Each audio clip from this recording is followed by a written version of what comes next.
Hi everybody, if you're like me, you're getting ready for the summer travel season, I have the Samsonite Freeform here and wanted to walk through with you how to go ahead and set your code. So once you get the luggage, it's going to be set at a default at 000.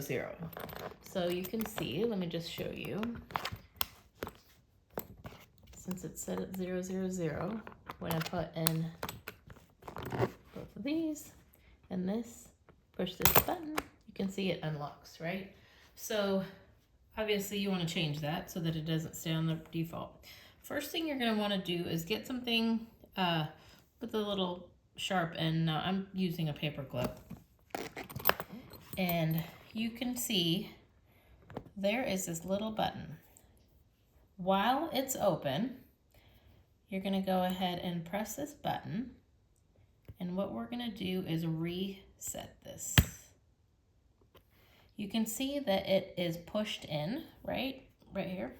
So while it's pushed in, we're going to set a new code. So just for our purposes here, let's just set it to 111. Once you have it to the desired code, you're going to go back over to this and push.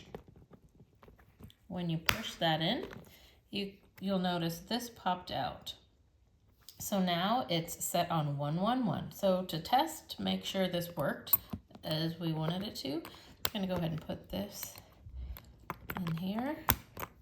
And here, let me just scramble those numbers up. Okay, we'll go back to 1, 1, 1, and then there you go. That is how you reset that number. I hope that was helpful. Thanks for watching.